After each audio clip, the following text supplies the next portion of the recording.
नमस्कार। मैं राकेश वर्मा आप सभी का स्वागत करता हूं आपके अपने परिवार एसएन गुरुकुल पर। बिहार में चाहे वो नियोजित शिक्षक हों या नियोजित से विशिष्ट शिक्षक बनने वाले हों, बीपीएससी शिक्षक हों, नए नवेले हों या पुराने हों, इनमें से लगभग 90% की यदि बात करें, शिक्षक शिक्षिकाएं तबादले को लेकर के काफ़ी परेशान हैं। 90% ऑल ओवर जो शिक्षक हैं, उनमें 10% ही ऐसे शिक्षक शिक्षिकाएं होंगे जो अपने पोस्टिंग से संतुष्ट होंगे। न तो कहीं न कहीं वो यदि अपने जिला में भी हैं, अपने प्रखंड में भी हैं, अपने पंचायत में भी हैं, फिर भी वो परेशान है। वो चाह रहे हैं कि यहाँ से कहीं चले जाएँ। कोई न कोई ऐसा कारण है जिससे वो परेशान हैं। लेकिन सबसे अत्यधिक जो परेशान हैं, वे बीपीएससी शिक्षक शिक्षिकाएँ हैं। नियोजित शिक्षक शिक्षिकाएँ वर्षों से वे तबादले और स्थानांतरण का इंतजार कर रहे थे। अब जाकर के सक्षमता परीक्षा के जरिए उनका तबादला हो रहा है, निराजकर्मी का दर्जा भी मिल रहा है। 3.5 लाख के आसपास नियोजित शिक्षक शिक्षिकाएं थे, जिनमें हजारों की तादाद में टीआरई 1 टीआरई 2 के माध्यम से बीपीएससी शिक्षक बन गए। टीआरई 3.0 में भी हजारों की तादाद में शिक्षक शिक्षिकाएं बीपीएससी कैडर ज्वाइन करने वाले हैं।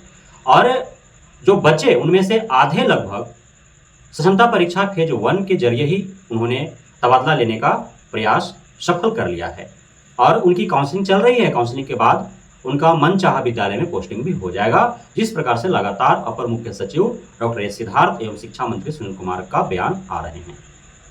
तो अब नियोजित शिक्षक शिक्षिकाओं का तो लगभग समस्या हल होने वाला है। बाकी जो शेष अंततः नियोजित शिक्षक बच रहे हैं, तो वे चाहते ही नहीं है कि उनका तबादला हो, क्योंकि उनका उन्हीं के गांव में है। घर से 100-200 मीटर की दूरी पर विद्यालय होगा और वहीं पे वो पदस्थापित हैं। उनमें से बहुतों तो काफ़ी लुत्फ उठा रहे हैं। वो जाते हैं विद्यालय, ऑनलाइन अटेंडेंस बनाते हैं और फिर घर चले आते हैं, फिर जाते हैं और स्कूल आउट करके आ जाते हैं। इस प्रकार से बहुत शिकायतें हो रहे हैं। अभी आपने देखा ना, डॉक्टर एस सिद्धार्थ ने एक शिक्षक पर कार्रवाई किया, जिस पर लगातार ग्रामीणों के द्वारा शिकायत दी जा रही थी और उसमें ऐसा पाया गया कि वहाँ का बीओ, डीओ, डीपीएम सब मिले हुए थे और वो शिक्षक जाता था दमगई के साथ, स्कूल इन करके घर आ जाता था और फिर स्कूल आउट करने के टाइम में जाता था और आ जाता था। इस प्रकार से वो चल रहे थे। तो ऐसे एक पकड़ा गया तब ना, वैसे बहुत होंगे, सैकड़ों नहीं हजारों की तादाद में वैसे मैं कह सकता हूँ कि होंगे जो इस प्रकार से कार्रवाई कर रहे होंगे। अब प्रधानाध्यापक भी बेचारा क्या कर सकते हैं। प्रधानाध्यापक कहीं कहीं के आकर के हैं, अब लोकल टीचर है, वहीं से जमा हुआ है वर्षों से, अब वो दमगई दिखाता है। इस प्रकार से मामले हैं ना जी विद्यालयों में, ऐसा तो चल ही रहा है। तो इन सारे बातों का जो है वहाँ डॉक्टर एस सिद्धार्थ के जहन में है कि इस प्रकार से वो कृत्य किए जा रहे हैं। तो खुद डॉक्टर एस सिद्धार्थ चाह रहे हैं कि उनका तबादला हो जाए। अब बात करें बीपीएससी शिक्षकों का, तो बीपीएससी शिक्षक तो अभी जल्द में उनका नियुक्ति हुई है। लेकिन अब के पाठक उस समय थे, के पाठक पता नहीं क्या उनकी मन मस्तिष्क में था। अब शिक्षकों से उनकी क्या दुश्मनी रही, लगातार 1 साल में कितने शोषण और प्रताड़ित किए शिक्षक शिक्षिकाओं का, छात्र छात्राओं का, उसका एक इतिहास लिखा जा सकता है, एक ग्रंथ रचे जा सकते हैं। खैर, तबादले को लेकर के यदि बात किया जाए तो इतने परेशान हैं नियोजित शिक्षक शिक्षिकाएं, जिसको शब्दों में बयान नहीं किया जा सकता है। लगातार घटनाएं घट रही हैं, खास करके जो महिला हैं, शिक्षिकाएं हैं, वे आशंकित हैं। अब देखिए ना, अब किसको पता था कि इस प्रकार से उनको जब विद्यालय मिलेंगे तो इतने कष्ट झेलने पड़ेंगे। के पाठक जब जाते थे डाइट सेंटरों पर, जब उनकी ट्रेनिंग चल रही थी, उस समय काफ़ी उत्साह में थे वे। अब उस समय खुशी थी ना, किसी प्रकार से वर्षों इंतजार के बाद, लंबे इंतजार के बाद उनको शिक्षक शिक्षिका का नौकरी मिला था। तो उस समय तो सिर्फ यही थे कि किसी तरह से उनका योगदान हो जाए, पदस्थापना हो जाए। उनको कहाँ ज्ञात था कि जिन विद्यालयों में उसकी पोस्टिंग हो रही है वहाँ तक जाने के लिए रास्ता ही नहीं है, कच्चे रास्ता है, कीचड़ से होकर गुजरना पड़ेगा। उन रास्तों में जो पड़ने वाले नदी नाले नहर हैं, उन पर पुल पुलिया ही नहीं है, उनको किसी तरह से तैर कर भीग कर पार होना पड़ेगा। जिन विद्यालय में वो जा रहे हैं वो विद्यालय जलमग्न हो जाएंगे, बरसात में 2-3 महीना डूबे रहेंगे और उनको किसी प्रकार से वहाँ काफ़ी जद्दोजहद करके पहुँचना पड़ेगा।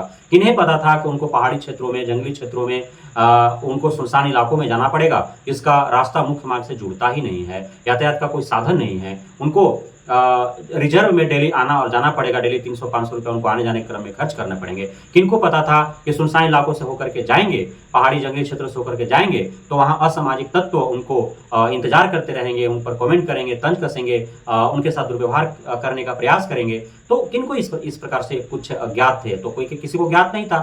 वे इतने उत्साहित थे, हर्षोल्लास में थे, इतने खुशी से झूम रहे थे कि चलो नौकरी मिल गया, नौकरी मिल गया, नौकरी मिल गया।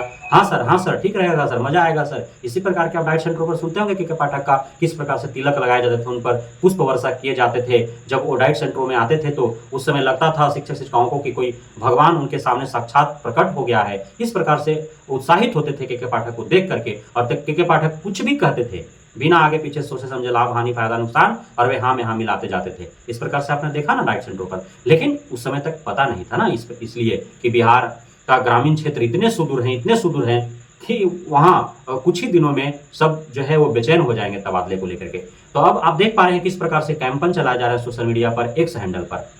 इतने व्यथित है कि लगातार एसएस के पाठक जो चेंबर में बैठते हैं ना, मुख्य जो शिक्षा विभाग का कार्यालय है, वहां जाकर के लोग आवेदन लेकर के जा रहे हैं, सारे डॉक्यूमेंट्स लेकर के जा रहे हैं, अपने परेशानियों का उस आवेदन में जिक्र कर रहे हैं और साहब से वो आग्रह कर रहे हैं, निवेदन कर रहे हैं, गुहार कर रहे हैं कि उनका तबादला कर दिया जाए। अब एसीएस साहब इतने परेशान हो गए कि अंततः उनको नोटिस चिपकाना पड़ा उनको कार्यालय के बाहर, और उन्होंने नोटिस में बजाते लिखा है कि आप बराबर आ रहे हैं अपना फिजिकल एप्लीकेशन लेकर के, ऑफलाइन आवेदन लेकर के, हो कोई काम का नहीं है।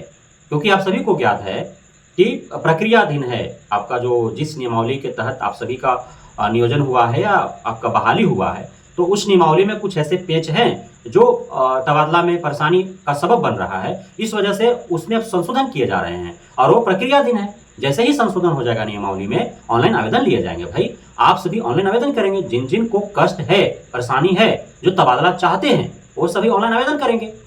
अब सबका होगा ना, बीपीएससी हो, नियोजित हो या फिर पुराने हो, नए हो, सबका होगा एक ही बार में। सबका ऑनलाइन आवेदन लिए जाएंगे, उनसे चॉइस डिस्ट्रिक्ट लिया जाएगा, उनसे चॉइस प्रखंड लिए जाएंगे, उनसे चॉइस विद्यालय लिए जाएंगे, उनका सारा डाटा फिलअप करवाया जाएगा, डॉक्यूमेंट्स अपलोड करवाया जाएगा, और इस प्रकार से उनको ऐच्छिक हस्तांतरण का भी लाभ मिल सकते हैं, उनको परस्पर हस्तांतरण का भी लाभ मिल सकते हैं। और एसीएस साहब भी बार-बार कह रहे हैं, शिक्षा मंत्री साहब भी बार-बार कर रहे हैं, भाई दंपति को, दिव्यांग को, असाध्य रोगों से ग्रसित को, सिंगल पेरेंट्स को, महिलाओं को, प्रौढ़ शिक्षकों को तो लाभ मिलेंगे ही मिलेंगे। तो इसमें घबराने की क्या आवश्यकता है।